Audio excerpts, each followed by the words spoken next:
Sunil, the Prime Minister is speaking at Vigyan Bhavan at this time. I want to cut across and listen to what the Prime Minister said.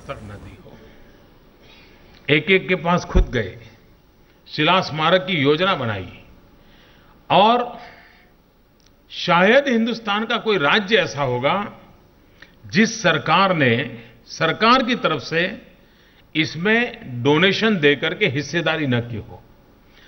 ये काम छोटा नहीं है, यानी अगर उम्दा उद्देश्यों को लेकर के चलें तो किसी भी राजनीतिक विचारधाराओं से प्रभावित लोगों को भी अच्छे काम के लिए जोड़ा जा सकता है।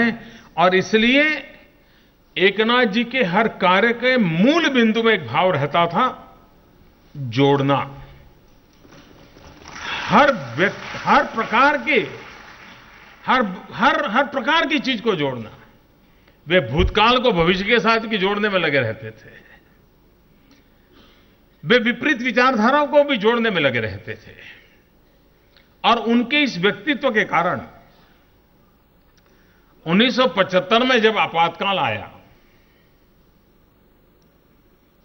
संघ परिवार के लोग, लोकतंत्र में विश्वास करने लोग सारे जेल में थे, लेकिन एकनाथ जी उस समय शासन में बैठे हुए लोगों के लिए भी बातचीत करने का एक अच्छा माध्यम बने हुए थे। ये बात शायद उतनी प्रकट नहीं हुई है। जिस प्रकार से विनोबा भावे उस समय आपातकाल में श्रीमती इंदिरा गांधी के लिए एक जगह बने थे, वहां जाते थे और विनोबा जी का उनको थोड़ा एकाध भाग के काम में भी आ गया था। लेकिन एकनाथ जी रानडे पूरी स्थितियों में से बाहर कैसे निकला जाए, किन किन लोगों से विचार विमर्श किया जाए, शासन में बैठे हुए लोगों को एकनाथ जी पर भरोसा है, उनसे बात की जा सकती है। और एक महत्वपूर्ण भूमिका, क्योंकि उन दिनों में मैं उनके साथ काफी समय रहा था, मैंने इसको उनके इस कार्य को बड़े निकटता से देखा था। लेकिन वो सबको लगता था कि एकनाथ जी को भी कभी अरेस्ट कर लेंगे, एकनाथ जी को भी जेल में डाल देंगे। लेकिन उनके इस व्यक्तित्व के कारण वे एक प्रकार से उन दिनों में माहौल और ज्यादा न बिगड़े, समस्या के समाधान के रास्ते खोजे जाएं, इसमें अहम भूमिका एकनाथ जी रानडे ने निभाई थी। लेकिन स्वयं प्रचार प्रसिद्धि से दूर रहते थे, अपने काम में डूबे रहते थे, इसलिए इन बातों को कभी उनकी तरफ से उजागर नहीं किया गया। व्यक्ति की पहचान और व्यक्ति की खोज, ये उनकी विशेषता रहती थी। एक बार उन्होंने कहा कि मैं फलाने फलाने ट्रेन से आ रहा हूं, तुम रेलवे स्टेशन पे आ जाओ और वहीं स्टेशन पर नजदीक में कहीं स्नान वान करके मेरे साथ तुम माउंट आबू चलो। तो मुझे मालूम नहीं था क्या काम है, कैसा है इतना। अब मैंने देखा कि उनको कोई रिजर्वेशन नहीं मिला था, तो वो उस समय शायद थर्ड क्लास रहता था ट्रेन में, तो ऐसे ही शायद बैठ करके आए होंगे, बड़े थके हुए नजर आ रहे थे। मैंने कहा थोड़ा आराम कीजिए। नहीं बोले, आबू पहुंचना है, तुम चलो मेरे साथ। वही स्टेशन के पास एक जगह पे स्नान वान हो गया, हम चल दिए। रास्ते में मैंने पूछा कि ये क्या, आप एकदम से निकले हो, क्या हो?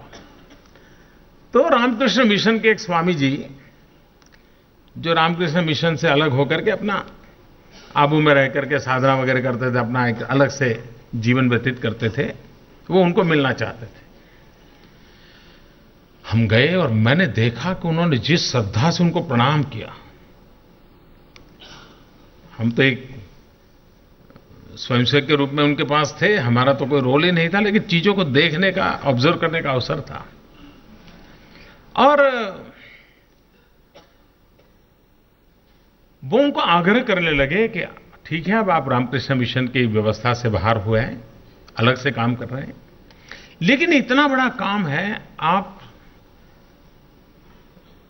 विवेकानंद शिला स्मारक की व्यवस्था से जुड़िए और आपकी जो तपस्या है देश के युवाओं को प्रेरणा दे, उसके लिए काम लगाइए। यानी माउंट आबू पर बैठे हुए एक इंसान को अपने काम से जोड़ने के लिए इतना परिश्रम उठा करके आना और 3 दिन रुक करके हर आधे पौने घंटे के बाद फिर सिटिंग होना, फिर 2 घंटे के बाद फिर बैठना, फिर बात करना, फिर खुलेपन से चर्चा करना, पूरी तरह परस्यू करते रहना। मैं देख रहा था कि एक काम के लिए, और जो एक राज्य के लिए कहा जाता है 1 लाइफ 1 मिशन, वो जी करके दिखाया था उन्होंने। उस काम की सफलता के लिए लोग कैसे मिले, और उन्होंने जब देश के युवा धन को राष्ट्र निर्माण में लगाने के लिए जो कल्पना की और युवकों का आह्वान किया कि अगर आप स्वामी विवेकानंद में श्रद्धा रखते हैं तो जी करके दिखाइए। हमें स्वामी विवेकानंद अच्छे लगे इतने से बात बनती नहीं है। उन्होंने भारत मां का जो रूप देखा है, जो कल्पना की है, उसको चरितार्थ करने के लिए हमारा भी तो कोई योगदान होना चाहिए।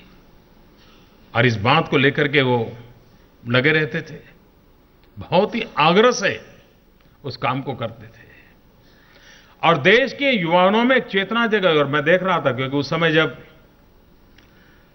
गुजरात में इस प्रकार के युवकों का साक्षात्कार होता था,